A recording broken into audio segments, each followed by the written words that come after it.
Hi hello ನಮಸ್ಕಾರ. ನಾನು ಶ್ರುತಿ. ಇವತ್ತು ನಾನು ಹುರುಳಿಕಾಳು ಸಾರು ಮಾಡಿದ್ದೆ. ಅದೇ ಬಸ್ಸಾರು ಮತ್ತು ಕಾಳು ಹೇಗೆ ಮಾಡಿದ್ದೀನಿ ಅಂತ ನೋಡೋಣ ಬನ್ನಿ. ನಾನು ಕಾಳನ್ನ ಒಂದು ಸತಿ ವಾಶ್ ಮಾಡಿಕೊಂಡು 3 ಗ್ಲಾಸ್ ನೀರು ಹಾಕಿ ಬೇಯೋದಕ್ಕೆ ಇಟ್ಟಿದ್ದೀನಿ. ಅದು ಬೇಯೋಷ್ಟರಲ್ಲಿ ಕಾಯಿ ತುರ್ಕೊಳ್ತೀನಿ. ಕಾಳು ಒಗ್ಗರಣೆಗೆ ಈರುಳ್ಳಿನ ಹೆಚ್ಚಿಟ್ಕೊಂಡಿದ್ದೀನಿ ಮತ್ತು ಮಸಾಲೆಗೆ ಒಂದು ಈರುಳ್ಳಿನ ದಪ್ಪದಾಗಿ ಹೆಚ್ಚಿಟ್ಕೊಂಡಿದ್ದೀನಿ. ಬೆಳ್ಳುಳ್ಳಿ ಸುಲಿದು ಇಟ್ಕೊಂಡಿದ್ದೀನಿ. ಕಾಳು ಬೆಂದಿದೆ, ಅದನ್ನು ಸಪ್ರೇಟ್ ಮಾಡ್ತೀನಿ, ನೀರು ಮತ್ತು ಕಾಳನ್ನು. ಈಗ ಒಂದು ಬಾಣಲಿಗೆ 3 ಸ್ಪೂನ್ ಎಣ್ಣೆ, ಸ್ವಲ್ಪ ಕಡಲೆಬೇಳೆ, ದಪ್ಪದಾಗಿ ಹೆಚ್ಚಿರೋ ಒಂದು ಈರುಳ್ಳಿ, ಒಂದು 5-6 ಹೆಸರು ಬೆಳ್ಳುಳ್ಳಿ ಹಾಕಿ ಫ್ರೈ ಮಾಡ್ತೀನಿ.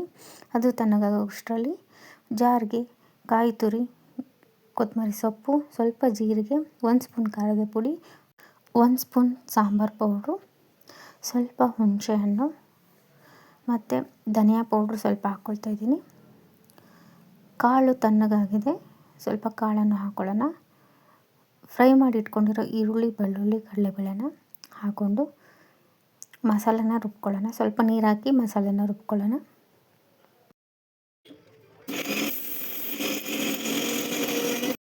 ಮಸಾಲೆನ ಈ ರೀತಿ ರುಬ್ಕೋಬೇಕು. ರುಬ್ಕೊಂಡ್ಮೇಲೆ ಸಪ್ರೇಟ್ ಮಾಡಿಟ್ಟಿದ್ನಲ್ಲ ನೀರಿಗೆ, ಆ ನೀರಿಗೆ ನಾನು ಈ ಮಸಾಲೆನ ಮಿಕ್ಸ್ ಮಾಡ್ತೀನಿ.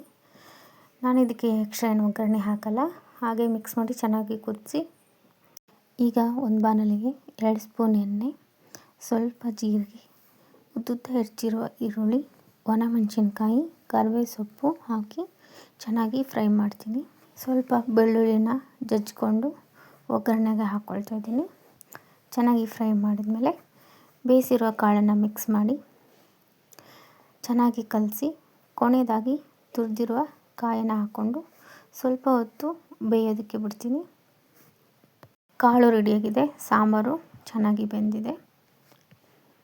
ಬಿಸಿ ಬಿಸಿ ಮುದ್ದೆ ಜೊತೆ ಕಾಳು ಸಾಂಬಾರು ಹಾಕ್ಕೊಂಡು ತಿನ್ನಲು ರೆಡಿ.